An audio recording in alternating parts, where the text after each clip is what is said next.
بسم اللہ الرحمن الرحیم۔ تو سوال یہ ہے کہ نبی اکرم صلی اللہ علیہ وسلم کی دینونت سے کیا مراد ہے؟ تو پہلے ہم دیکھتے ہیں ورڈ دینونت کیا ہے۔ دینونت کا روٹ ورڈ ہے دال یا نون، اور یہ وہی دین مالک کی یوم الدین والا ہی دین ہے، جزا و سزا والا۔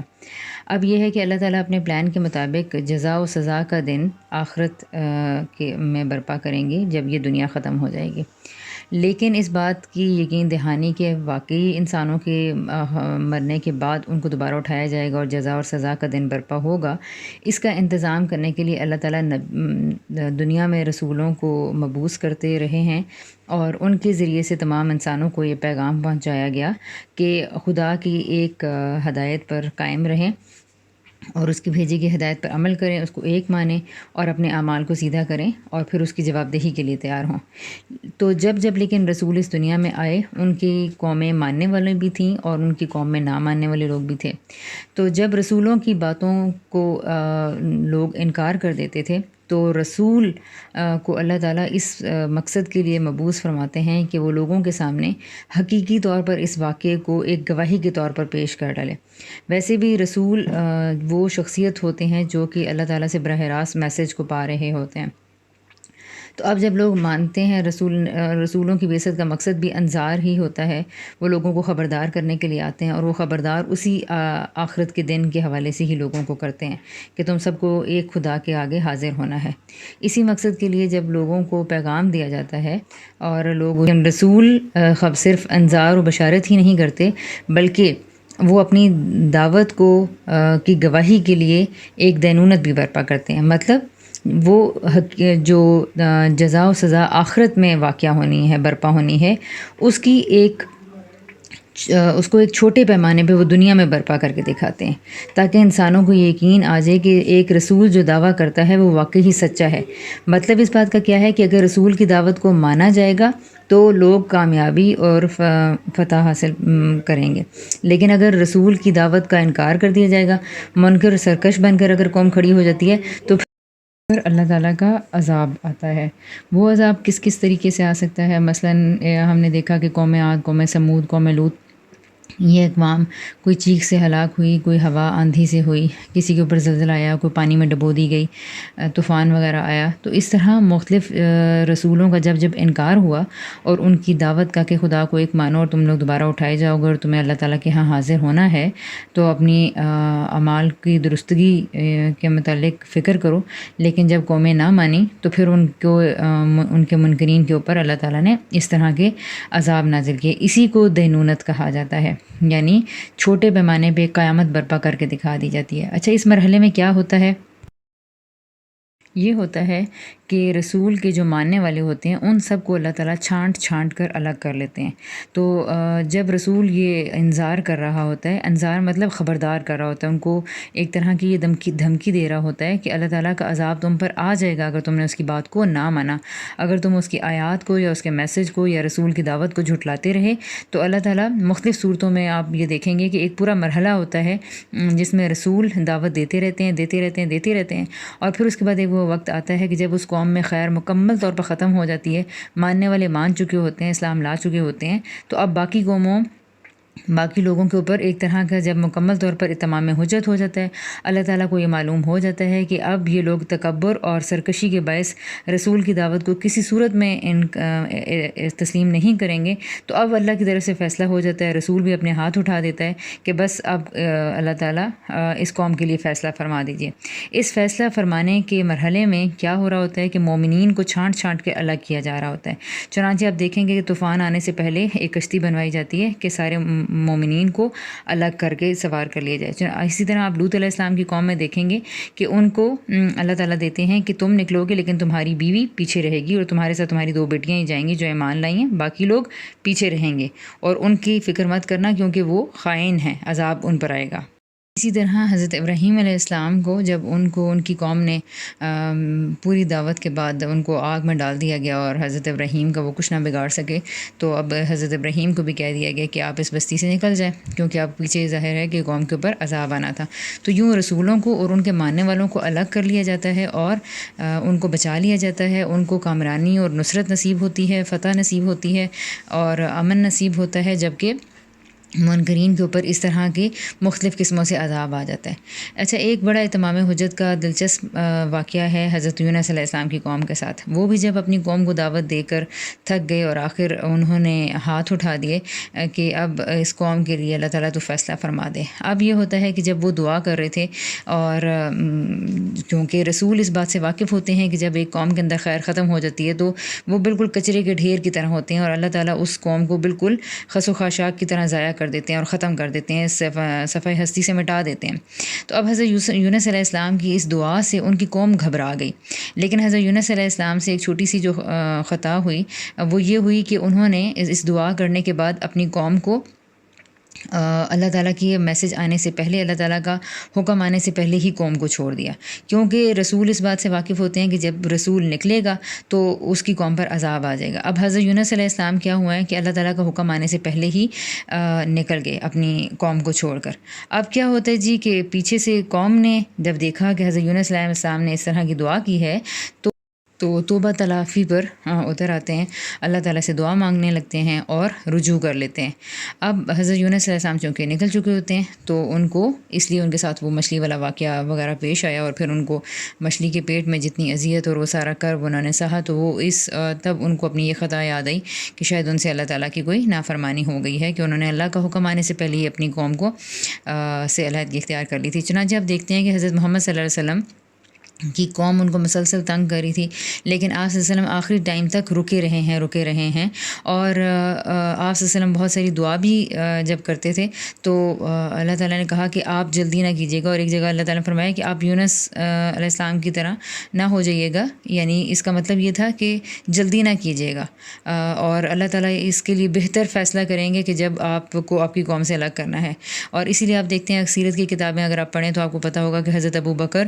آخری ٹائم تک رسول اللہ صلی اللہ علیہ وسلم کے ساتھ رکے رہے ہیں، آپ سب نے ان کو روکے رکھا کہ مجھے جب اللہ تعالیٰ سے حکم آئے گا تو پھر ہم اس جگہ کو چھوڑ کے جائیں گے۔ تو مرحلہ ہجرت میں جب ایک نبی کو، ایک رسول کو، ان کو امان دی جا رہی ہوتی ہے، ان کو یا رسول کو اور ان کے جو ماننے والے ہیں ان کو الگ کر لیا جاتا ہے، چاہے وہ ہجرت کے ذریعے ہو یا پھر کسی اور طریقے سے، وہ اس بستی ان کو الگ اسی لیے کیا جا رہا ہوتا ہے تاکہ وہ عذاب سے بچ سکیں۔ جب تک رسول ایک قوم کے بیچ میں موجود ہوتا ہے یا مومنین موجود ہوتے ہیں تب تک اللہ تعالیٰ کا عذاب یا اللہ تعالیٰ کی دینونت برپا نہیں ہوتی ہے۔ پہلے تطہیر کا مرحلہ ہوتا ہے، یعنی چھانٹنے کا مرحلہ ہوتا ہے منکرین کو اور مومنین کو، تو یہی وہ تطہیر کا مرحلہ تھا جس میں کہ مومنوں کو الگ کیا گیا۔ اب یہ مختلف دینونتوں کا ذکر تھا۔ اب پورے قرآن کو آپ پڑھیں گے تو اللہ تعالیٰ نے جا بجا یہ کہانیاں اور تاریخ بتائی ہے قریش مکہ کو کہ تم لوگ پچھلی قوموں سے سبق سیکھو، اور دیکھو کتنی قومیں پہلے تباہ ہو چکی ہیں، تو اب تم لوگ ہوش کے ناخن لو ورنہ تمہارے اوپر بھی اسی طرح کی قیامت برپا ہوگی۔ بہرحال ماننے والے مانتے اور نہیں ماننے والے نہیں مانتے۔ تو اسی طرح کا مرحلہ جب نوبت رسول اللہ تک آ پہنچی، سارے لوگوں کو دعوت پہنچ گئی، اور اللہ تعالیٰ نے آخر یہ بتا دیا کہ اب ان میں خیر باقی نہیں رہی، جو نہیں ماننے والے وہ نہیں مانیں گے، اور باقی جو کمزور مومنین ہیں وہ اپنی لیڈرشپ کی وجہ سے اپنے ایمان کو چھپائے ہوئے اور نہیں مان رہے ہیں، آخر کرنا رسول اللہ وہاں سے ہجرت کر جاتے ہیں۔ اور اب وہ مرحلہ آتا ہے کہ جس میں نبی وسلم کو نکال لیا جاتا ہے، اور یہ سلسلہ شروع ہوتا ہے جی کہ اب کیسے دینونت برپا ہوگی۔ تو رسول اللہ صلی اللہ علیہ وسلم کی دینونت بھی بڑی ہی مختلف قسم سے ہوئی ہے۔ وہ کیسے ہوئی ہے؟ کوئی آسمانی عذاب نہیں آیا، بلکہ کہ یہاں پر جو عذاب آیا ہے وہ رسول اکرم صلی اللہ علیہ وسلم کے صحابہ اور کی تلواروں کے ذریعے آیا ہے۔ کیسے؟ مطلب غزوات کی صورت میں نبی اکرم صلی اللہ علیہ وسلم ہجرت کر جاتے ہیں، آپ صلی اللہ علیہ وسلم کے ماننے والے صحابہ کرام پہلے ہی گوشہ عافیت میں یعنی کہ مدینہ میں جا چکے تھے۔ اب جب رسول اللہ کو اور مومنین کو الگ کر لیا گیا ہے تو اب ایک بڑے مزے کی صورتحال یہ ہے کہ مکہ میں جو لوگ ہیں وہ کچھ ایمان والے بھی ہیں جنہوں نے اپنا ایمان چھپایا ہوا تھا، اور باقی وہ سرکش اور متکبر لیڈرز ہیں قریش کے جو کہ کسی صورت میں ماننے کو تیار نہیں ہیں۔ تو وہاں پر اب کوئی اللہ تعالیٰ کا عذاب نہیں آ سکتا تھا۔ چنانچہ کیا ہوا ہے کہ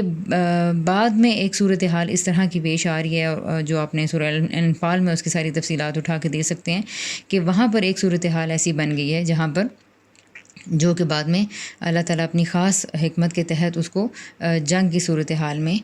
بدلتے ہیں، اور مومنین کے درمیان اور کافرین کے درمیان میں ایک معرکۃ الآراء واقعہ پیش آتا ہے، اور اس جنگ میں آخر پھر بہت مٹھی بھر مسلمان ہونے کے باوجود ان کو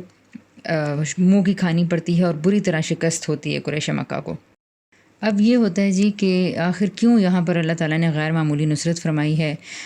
بدر میں، اور وہاں پہ بہت سارے اہتمام کیے ہیں، یہ معاملات کیوں ہو رہے ہیں؟ یہ وہی یوم الفرقان ہے جس میں کہ خدا کی دینونت برپا ہو رہی ہے، اور یہ دینونت نبی اکرم صلی اللہ علیہ وسلم کے ساتھیوں کی تلواروں کے ذریعے قریش مکہ پر اور منکرین پر نازل ہوا ہے، کہ وہ لوگ اپنے مال و متاع اور اپنی بہادری اور جرت اور زبردست قسم کے ان کے اندر جو لڑنے والے لوگ تھے، ان سب چیزوں کے ہونے کے باوجود اللہ تعالیٰ نے ان کو مغلوب کیا اور ان لیڈرز کو بری طرح شکست ہوئی۔ اچھا، نبی پاک صلی اللہ علیہ وآلہ وسلم کی اس دینونت کی پوری جو جھلکیاں ہیں وہ آپ کو دوسرے باب، جس میں 4 صورتیں آتی ہیں، اور جو کہ پہلے باب میں تو چونکہ مرحلہ اتمام حجت ہے، اتمام حجت یعنی پیغام کو آخری درجے تک لوگوں تک پہنچا دینا، اس طرح کہ کوئی گنجائش نہ رہے کہ کوئی یہ نہ کہہ سکے کہ مجھے بات سمجھ میں نہیں آئی، مجھے رسول کی دعوت یا پیغام سمجھ میں نہیں آیا، اس میں کوئی ابہام ہے، کوئی سوال ہے۔ تو جب یہ پوری طرح صورتحال مکمل ہو گئی اس اتمام حجت کے مرحلے میں جو پہلے باب میں ہوا، اس کے بعد کیا ہو رہا ہے جی؟ دوسرے باب میں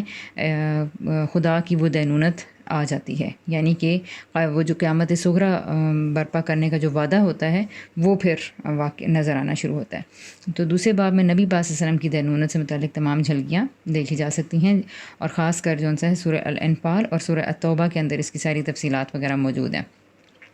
مزید ایک بات جو یہاں سمجھنے کی ہے وہ یہ کہ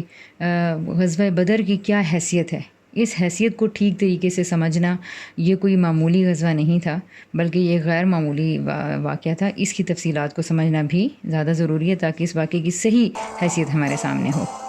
تو ہلکا سا ریکیپ کرتے ہیں کہ یہ ڈیٹیل کس طرح ہوئی، اور پھر دیکھتے ہیں کہ آگے معاملہ کہاں تک کیسے یہ دینونت مکمل ہوتی ہے۔ ٹھیک ہے، تو مرحلہ ہجرت و برات کے بعد جب نبی اکرم صلی اللہ علیہ وسلم مدینہ چلے گئے تو پھر مکہ والوں نے چڑھائی وغیرہ کی، تو پھر غزوات ہوئے۔ اس میں سے پہلی ایپیسوڈ جو شروع ہوئی ہے آف دا غزوات، اس کو ہم سب جانتے ہیں کہ کیا کہا جاتا ہے۔ کون بتائے گا؟ بدر کا غزوہ پہلا غزوہ ہوا، اس سے پہلے بھی مختلف سریات ہو رہے تھے، چھوٹی چھوٹی کمپینز ہو رہی تھی جن میں لڑائیاں ہو رہی تھیں، لیکن پھر بدر کا وقت آتا ہے۔ بدر کے اندر باقاعدہ اس کی پلاننگ، اس کی تیاری، اور جس طرح اللہ تعالیٰ نے اس کو رکھوایا ہے اور اس کے بارے میں جو کامنٹس کیے، تو بتائیں قرآن نے بدر کے غزوے کو کیا کہا ہے؟ میں نے کل بولا بھی تھا یوم الفرقان، ٹھیک ہے، اس کا نام ہی ایسا ہے، ٹھیک ہے۔ سورہ توبہ کی آیات میں آپ تلاش کریں گے تو آپ کو مل جائے گا، بالکل شروع کے اندر تو اللہ تعالیٰ نے کہا یوم الجمعین، جس دن دو گروہوں کے ملنے کا دن تھا، اور وہ فیصلے کا دن، یوم الفرقان، فرق کرنے کا دن۔ تو یہ نام بھی اس کا دینونت کی مناسبت سے ہی ہے۔ اللہ تعالیٰ نے بتایا کہ اس دن جب دو جتھے ملے تو ہم نے حق کو باطل کا فیصلہ کر دیا، ٹھیک ہے۔ اور پھر اس کے بعد اللہ تعالیٰ نے پوری، یہ جو گلبرگ قرآن کلاس والے ہیں ان کو تو پورا میں نے یہ کروایا ہوا ہے، ان کا مقابلہ ہوا، پھر کس طرح سے اس میں شیطان کی کس طرح سے مداخلت اور غیر معمولی کردار تھا، اور نبی اکرم صلی اللہ علیہ وسلم کی دعائیں اور ابو بکر صدیق کا ان کو سنبھالنا، تو وہ سارے کی ساری جو اتنی سنگینی تھی اس سچویشن کے اندر، یہ کیوں تھی؟ کیونکہ وہ فیصلے کا دن تھا، وہ نبی پاک صلی اللہ علیہ وسلم کی دینونت برپا ہونے کا دن تھا، اور اس دن اس کی بڑے پیمانے پہ پہلی جس کو ایپیسوڈ کہتے ہیں، اور پھر یہ دینونت برپا ہونے کا، مکمل طور پر دینونت برپا ہونے میں کتنا عرصہ لگا؟ تو اس کا آغاز تو یوم البدر سے یا پھر نبی پاک صلی اللہ علیہ وسلم کی ہجرت سے شروع ہو ہی گیا تھا، اور پھر اس کے بعد نبی اکرم صلی اللہ علیہ وسلم کی جو آخری سارے غزوات ہیں وہ سب اسی کا حصہ ہیں، یہاں تک کہ فتح مکہ میں پھر جب مکہ کو دوبارہ کانکر کیا گیا، جو بڑے بڑے دشمن تھے وہ سارے جو رہ گئے تھے وہ سب بھی مغلوب ہو گئے تھے، ٹھیک ہے۔ پھر اس کے بعد اب اگلا حصہ آتا ہے کہ یہ تو وہ سارے دشمن تھے جو چھانٹ کے، یعنی مکہ میں بھی 3-4 لوگوں نے تھوڑی سی دہشت گردی کی مکہ کے انٹرنس پہ، تو نبی پاک ہم نے ان 3-4 لوگوں کو بھی دیکھیں کہ باقی سب کو امن دیا گیا، بخش دیا گیا ہے، امان دی گئی ہے. لیکن اگر آپ لوگوں نے سیرت پڑھی ہوئی ہے تو آپ کو معلوم ہوا کہ 2-3 لوگ ایسے تھے کہ جن کو وہاں پر تھوڑا سا قتل کیا گیا اور تھوڑا سختی ان کے معاملے میں برتی گئی. ٹھیک ہے، وہ اسی لیے کہ یہ مزید اب وہ دشمن تھے جو عام دشمن نہیں تھے. نبی اسی طرح کے نبی وسلم کے مخالفین میں سے ایسی لیڈرشپ سے ان کا تعلق تھا جو کہ آپ کی مخالفت میں پیش تھے. ٹھیک ہے، تو بدر سے سلسلہ شروع ہوا. مکہ میں ہم اس کا کلائمیکس دیکھتے ہیں، باقی سارے غزوات اس دینونت کا کی باقی ایپیسوڈز ہیں. اور پھر اس کے بعد ہم دیکھتے ہیں کہ نبی اکرم صلی اللہ علیہ وسلم نے جو غزوات، جو ٹیمز اپنی دور دور کے ممالک میں بھیجی ہیں، جو نبی پاک نے سارے لیٹرز لکھے ہیں دائیں بائیں روم اور ایران اور فارس اور ہرقل وغیرہ کو آپ نے جو خطوط لکھے ہیں، وہ سارے کے سارے اسی دینونت کے لیے. اب اگر آپ اس ساری سیریز کو اکٹھا کبھی سیرت کی بک میں یا اس میں مطالعہ کریں تو آپ کو پتہ چلے گا کہ نبی صلی اللہ علیہ وسلم کا ایک ایک لفظ، صحابہ کرام کا ایک ایک ایکشن جو صحابہ کرام نے جنگوں اور فتوحات کے سلسلے میں اٹھایا تھا، وہ سارے کا سارا اتمام حجت اور نبی پاک صلی اللہ علیہ وسلم کی دینونت سے متعلق اس قانون کا لحاظ رکھا گیا تھا ان کے ہر عمل میں اور ہر ایکشن میں. اور قرآن پاک کی تمام آیات اس کانسیپٹ سے متعلق ہیں. اور اگر ہم نے قرآن کی اس بیسک تھیم کو نہ سمجھا تو پھر ہم لوگ ساری آیات کو الگ الگ کرتے رہیں گے. اور پھر اسی طرح خطوط کا آغاز دیکھیے کہ کس طرح کا ہے. اگر مان لو گے تو امن پاؤ گے. ٹھیک ہے، تو دعوتیں پہنچائی جا رہی تھیں. دس واز دا اینڈنگ، جس میں کہ دینونت برپا ہونے کے جو سلسلے تھے وہ لوگ اسلام کو نبی صلی اللہ علیہ وسلم کی آمد سے اچھی طرح واقف تھے، پیغام ان تک پہنچ رہا تھا. لیٹرز لکھے گئے تھے نبی صلی اللہ علیہ وسلم کو دینونت کے سلسلے کے دور پر ہی. اچھا، پھر اس کے بعد ایک چیز اور بھی آتی ہے. ہاں، نبی صحابہ کرام کی نصرت اور فتح کیسے ہوئی، ان کا غلبہ کیسے ہوا. تو پہلے تو فتح مکہ میں ہمیں نظر آتا ہے، اور پھر اس کے بعد آپ دیکھیں کہ خیبر کی شاندار فتح، اور پھر اس کے بعد صحابہ کرام نے جزیرہ نما عرب میں جہاں جہاں پیش قدمی کی وہاں آپ لوگوں کو فتوحات نصیب ہوئیں. اور پھر حالت یہ تھی کہ مال و دولت کے انبار تھے جو کہ صحابہ کرام کو نصیب ہوئے، اور پھر انہوں نے دنیا میں عزت اور غلبہ دیکھا جس کی کہ نبی پاک صلی اللہ علیہ وسلم نے پیشن گوئی کی تھی. وہ وقت آیا. یہ فتوحات کا سلسلہ حضرت عمر اور حضرت عثمان رضی اللہ عنہ کے دور تک چلتا رہا. اور ان فتوحات سے لیکن ایک فیل جو آتی ہے کہ ایسا لگتا ہے کہ جیسے صحابہ نے فتوحات کرنے کا شاید ان کو کوئی شوق تھا یا انہوں نے آگے بڑھ کے کوئی جنگیں برپا کی. تو ایسا نہیں تھا. وہ نبی پاک صلی اللہ علیہ وسلم کی دینونت کے ظہور کے سلسلے ہی میں قدم اٹھائے جا رہے تھے. اس میں بھی صحابہ کرام بہت محتاط تھے، اور وہ جزیرہ نما عرب میں جو انہوں نے دینونت کے قانون کا یا اتمام حجت کے قانون کا جس طرح سے اطلاق کیا، وہ مختلف اقدام اٹھاتے تھے. اور جزیرہ نما عرب کے باہر جو ممالک یا جو اقوام تھیں تو ان کے ساتھ ان کا رویہ اور ان کے لیے جو ان کے اقدام تھے وہ بالکل ڈیفرنٹ تھے. اور اس میں پھر بڑے مزے کے واقعات وغیرہ بھی ہیں. اور قانون اتمام حجت جو کتاب ہے عرفان شہزاد صاحب کی، تو اس میں اس کی ساری تفصیلات موجود ہیں. اور اس پورے کو پڑھنے سے پھر ہماری قرآن کے متعلق انڈرسٹینڈنگ بہت زیادہ بہتر ہو جائے گی.